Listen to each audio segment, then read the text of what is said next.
Leopards. I hope you guys are doing great today. I'm missing seeing all of you at school and just hope that eventually we get to come back and we get to see each other so that we can all be able to be together again. But in the meantime, I'm here to read you one of my very favorite stories from my childhood. This is also a book that I have not yet read to my class this year, but it is absolutely one of my favorites. It is called Cloudy with a Chance of Meatballs, and it's written by Judy Barrett, and it's illustrated by Ron Barrett. Let's get started. We were all sitting around the big kitchen table. It was Saturday morning, pancake morning. Mom was squeezing oranges for juice. Henry and I were betting on how many pancakes we each could eat, and Grandpa was doing all the flipping. Seconds later, something flew through the air, headed towards the kitchen ceiling. It landed right on Henry. After we realized that the flying object was only a pancake, we all laughed, even Grandpa. Breakfast continued quite uneventfully.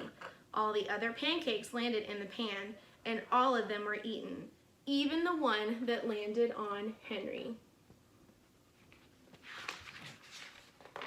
That night, touched off by the pancake incident, at breakfast, Grandpa told us the best tall tale bedtime story he'd ever told. Across an ocean, over lots of huge bumpy mountains, across 3 hot deserts and 1 small ocean, there lay the tiny town of Chew and Swallow. In most ways, it was very much like any other tiny town. It had a main street lined with stores, houses with trees and gardens around them, a schoolhouse, about 300 people, and some assorted cats and dogs. But there were no food stores in the town of Chew and Swallow. They didn't need any. The sky supplied all the food that they could possibly want. The only thing that was really different about Chew and Swallow was the weather. It came 3 times a day, at breakfast, lunch, and dinner. Everything that everyone ate came from the sky.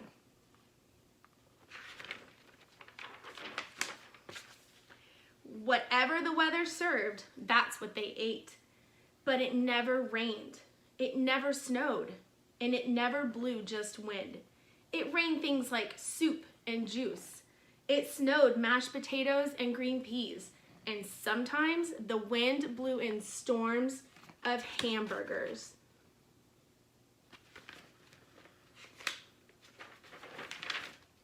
The people could watch the weather report on television in the morning, and they would even hear a prediction for next day's food. When the townspeople went outside, they carried their plates, cups, glasses, forks, spoons, knives, and napkins with them. That way, they would always be prepared for any kind of weather. If there were leftovers, and there usually were, the people took them home and put them in the refrigerators in case they got hungry between meals. The menu varied. By the time they woke up in the morning, breakfast was coming down. After a brief shower of orange juice, low clouds of sunny-side-up eggs were moved in, followed by pieces of toast. Butter and jelly sprinkled down for the toast, and most of the time, it rained milk afterwards. For lunch one day, Frankfurters, already in their rolls, blew in from the northwest at about 5 miles per hour. There were mustard clouds nearby. Then the winds shifted to the east and brought in baked beans. A drizzle of soda finished off the meal. Dinner one night consisted of lamb chops, becoming heavy at times with occasional ketchup. Periods of peas and baked potatoes were followed by a gradual clearing with a wonderful jello setting in the west. The sanitation department of Chew and Swallow had a rather unusual job for a sanitation department. It had to remove the food that fell on the houses and sidewalks and lawns.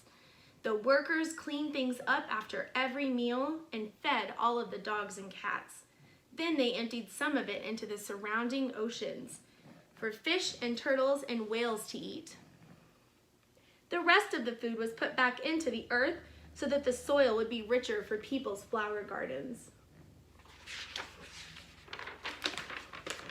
Life for the townspeople was delicious until the weather took a turn for the worse.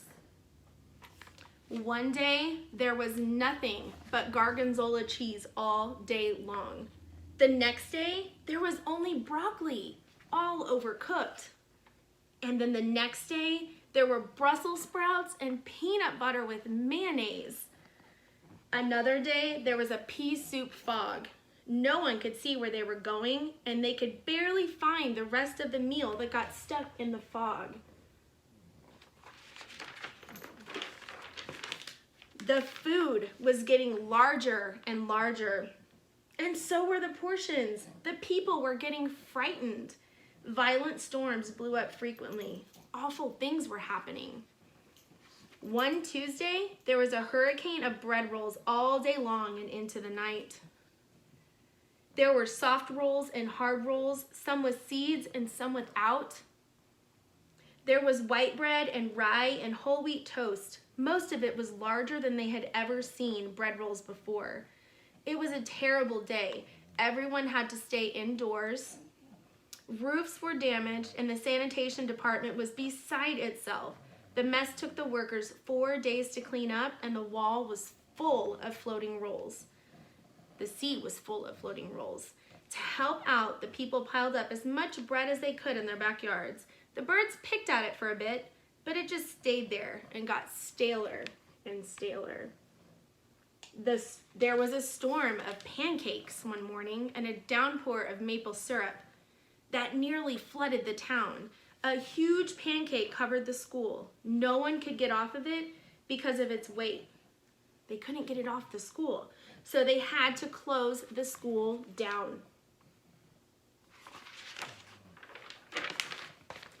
Lunch one day brought 15-inch drifts of cream cheese and jelly sandwiches. Everyone ate themselves sick, and the day ended with a stomachache. There was an awful salt and pepper wind accompanied by an even worse tomato tornado. People were sneezing themselves silly and running to avoid the tomatoes. The town was a mess. There were seeds and pulp everywhere. The sanitation department gave up. The job was too big.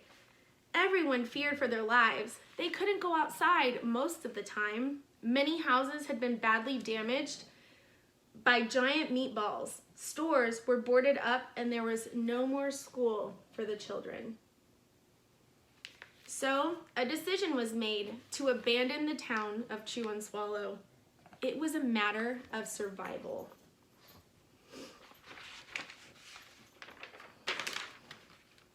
The people glued together the giant pieces of stale bread, sandwich style, with peanut butter. Took the absolute necessities with them and set sail on their rafts for a new land.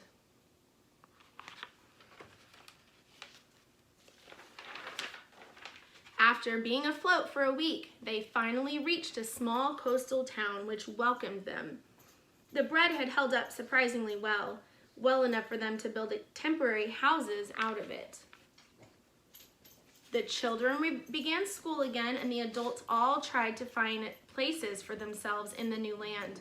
The biggest change they had to make was getting used to buying food at the supermarket. They found it odd that food was kept on shelves, packaged in boxes, cans, and bottles. Meat that had to be cooked was kept in refrigerators. Nothing came down from the sky except rain and snow. The clouds above their heads were not made of fried eggs. No one ever got hit by a hamburger again. And nobody dared to go back to Chew and Swallow to find out what happened to it. They were too afraid. Henry and I were awake till the very end of Grandpa's story. I remember his goodnight kiss. The next morning, when we woke up to see snow falling outside of our windows. We ran downstairs for breakfast and ate it a little faster than usual so we could go sledding with Grandpa. It's funny, but even as we were sliding down the hill, we thought we saw a giant pat of butter at the top, and we could almost smell the mashed potatoes. And that is the end. I'm so glad that I was able to spend a couple minutes and read a story that I really love to you. I hope that you enjoyed it as much as I did, and I hope you guys are having a great time with your families, just able to enjoy each other and just spend some time together. I'm hopeful that you all are being kind during this time, and just remember that we're all in this together and we will be back at school soon. I miss you guys, and we'll see you when we get back.